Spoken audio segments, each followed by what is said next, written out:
और आगे बढ़ते हैं, बात संभल की करते हैं, क्योंकि संभल के दंगाइयों पर कार्रवाई की जा रही है। बड़ी कार्रवाई को अंजाम दिया गया है। बड़ी अपडेट आपको ये बता दें कि 13 घरों के आसपास तलाशी अभियान चलाया गया और इसमें कारतूस बरामद हुआ है, तमंचे बरामद हुए हैं। पुलिस ने जब सर्च ऑपरेशन चलाया तो उसके बाद तमंचे और कारतूस बरामद किए गए हैं। सर्च ऑपरेशन के दौरान तमंचा और कारतूस बरामद हुआ। इसमें से समाजवादी पार्टी का एक सांसद भी है, जिसके घर के पास जब सर्च ऑपरेशन चलाया जाता है, तलाशी अभियान चलाया जाता है, तो पुलिस को भारी मात्रा में तमंचे और कारतूस बरामद होते हैं। ऐसे में सपा सांसद भी संदिग्ध के घेरे में आ जाते हैं। सर्च ऑपरेशन के दौरान तमंचा कारतूस मिला है। तस्वीरें आपके सामने आपको दिखा रहे हैं। पुलिस ने 13 घरों की तलाशी ली है, 13 घरों की तलाशी ली है और आसपास भी सघन चेकिंग अभियान चलाया गया है।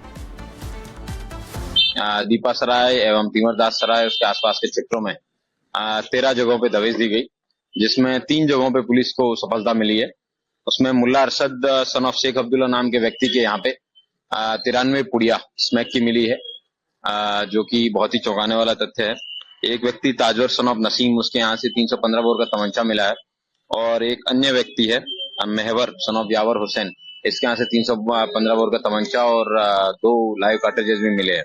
उसके अलावा करीबन 32 के करीबन गाड़ियां हैं, उनके चालान किए गए हैं, कुछ गाड़ियां सीज भी की गई हैं। ये चेकिंग अभियान है, ये पुलिस द्वारा अनवरत रूप से संभल में चलाया जाएगा। अभी तक कुल 39 लोगों को गिरफ्तार कर लिया गया है, जो 24 नंबर की हिंसा हुई थी उसके मद्देनजर, और अन्य लोगों की भी गिरफ्तारियां सुनिश्चित की जा रही है।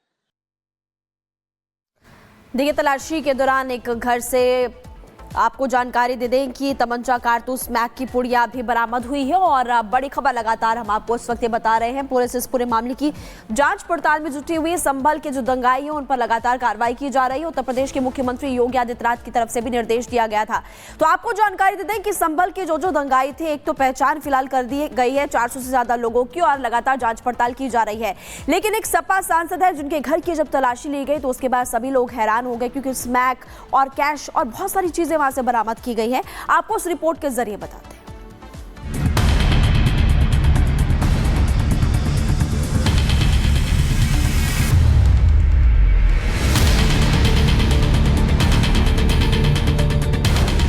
संभल हिंसा मामले पर एक्शन तेज,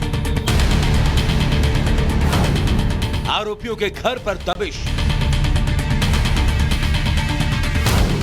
तमंचा, कारतूस और स्मैक बरामद। संभल हिंसा के बाद अब पुलिस ने संदिग्धों और आरोपियों के खिलाफ कार्रवाई तेज कर दी है। सोमवार को पुलिस ने दीपा सराय इलाके में 13 घरों में ताबड़तोड़ दबिश दी। सपा सांसद जियाउर रहमान वर्ग के इलाके में पुलिस ने करीब 3 घंटे तक तलाशी अभियान चलाया। इस दौरान मौके से तमंचा, कारतूस और स्मैक बरामद किए गए। कई लोगों को हिरासत में भी लिया गया है। बताया जा रहा है कि दीपा सराय इलाके में किए गए सर्च ऑपरेशन में 3 घरों से ये संदिग्ध चीजें मिली है। इनमें से एक मुल्ला अरशद के घर से 93 स्मैक की पुड़िया बरामद की गई। इसके अलावा ताजवर के घर से एक 315 बोर का तमंचा मिला। वहीं मेवर के घर से 315 बोर का तमंचा और 2 कारतूस बरामद किए गए हैं। इन घरों से कुछ लोगों को पूछताछ के लिए हिरासत में भी लिया गया है। इनके अलावा चेकिंग के दौरान 3 दर्जन वाहनों का चालान काटा गया, जबकि 4 गाड़ियों को सीज किया गया है। 3 जगहों पे पुलिस को सफलता मिली है। उसमें मुल्ला अरशद सन ऑफ शेख अब्दुल्ला नाम के व्यक्ति के यहाँ पे 93 पुड़िया स्मैक की मिली है, जो कि बहुत ही चौंकाने वाला तथ्य है। एक व्यक्ति ताजवर सन ऑफ नसीम, उसके यहाँ से 315 बोर का तमंचा मिला है और एक अन्य व्यक्ति है मेहवर सन ऑफ यावर हुसैन, इसके यहाँ से 315 बोर का तमंचा और 2 लाइव कार्ट्रिजेस भी मिले हैं। इस सर्च अभियान में ड्रोन की भी मदद ली गई।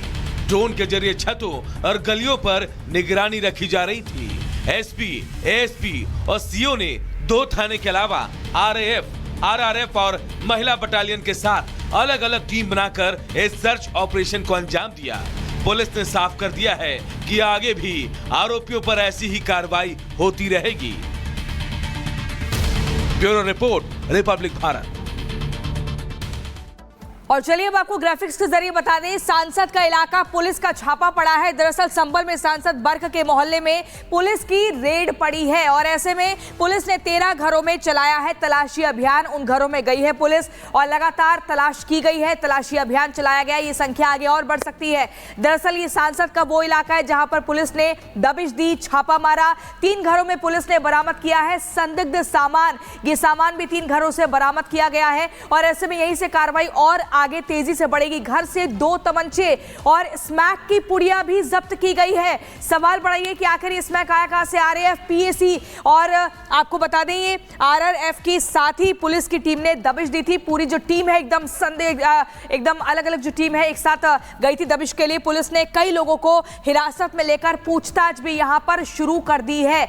यानी कि आपको बता दें कि अब ये जो दायरा है जांच का और आगे बढ़ेगा। लेकिन इसी बीच एक और बड़ी खबर आ रही है। संभल हिंसा में अब तक 39 उपद्रवी गिरफ्तार हो चुके हैं। फरार उपद्रवियों की तलाश में पुलिस जुटी हुई है। 39 उपद्रवी अब तक गिरफ्तार किए जा चुके हैं, लेकिन ये संख्या और बढ़ेगी क्योंकि संभल में जिस तरीके से हिंसात्मक माहौल बनाया गया था उसमें भीड़ थी और उस भीड़ में कई सारे लोग थे। 39 अभी तक पकड़ में आए हैं। बाकी फरार उपद्रवियों की तलाश लगातार चल रही है। इसी के चलते ही छापेमारी भी हो रही है, पुलिस दबिश भी दे रही है। अलग अलग फोर्सेस साथ में मिलकर इस ऑपरेशन को अंजाम दे रही हैं। और चलिए आगे बढ़ते हैं, बात आर्यन से जुड़ी करते हैं क्योंकि मासूम आर्यन की जिंदगी का सवाल है और ऐसे में आर्यन को बचाना है। खबर राजस्थान की दौसा से है जहां पर बोरवेल में 5 साल का आर्यन फंस चुका है और ऐसे में उसे बचाने के लिए तमाम जद्दोजहद की जा रही है, कोशिशें की जा रही हैं कि आर्यन को बचाया जा सके। दौसा में बीती रात से रेस्क्यू ऑपरेशन जारी है। तमाम टीमें मौके पर मौजूद हैं और आर्यन को बाहर निकालने की कोशिश लगातार की जा रही है। जेसीबी के माध्यम से खुदाई की जा रही है ताकि जल्द से जल्द आर्यन को बाहर निकाला जा सके। 150 फीट गहरा ये बोरवेल है जिसमें आर्यन फंसा हुआ है। ऑक्सीजन सप्लाई भी आर्यन तक की जा रही है।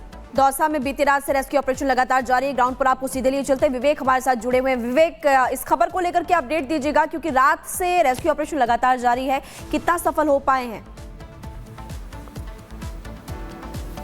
बिल्कुल, कालीखेड़ा गांव में ये ऑपरेशन अभी चल रहा है और एसडीआरएफ और एनडीआरएफ की जो टीम है दोनों को लगाया गया है। और यहां तक कि हम आपको बताएं कि जयपुर से टीमें मंगाई गई और शाम तक सबसे पहले एसडीआरएफ की टीम पहुंचती है, उसके बाद एनडीआरएफ की टीम यहां पर पहुंचती है और बच्चे को निकालने का काम शुरू होता है। लेकिन जो जुगाड़ टेक्नोलॉजी है उसके सहारे, जो लोहे की जो एक रॉड होती है उसके सहारे निकालने की कोशिश होती है। हालांकि ये बताया जा रहा है कि उस रॉड को कैसे नीचे ले जाया जाए, इसके लिए पहल शुरू की जाती है। लेकिन ये समय बीतता जाता है और सुबह 6 बजे से प्रक्रिया फिर से शुरू होती है। एनडीआरएफ का जो दिशा निर्देश है कि वो अपनी तरीके से पैरेलल खुदाई कर रही है, यानी कि दोनों काम एक साथ चल रहे हैं। बच्चे को बचाना है।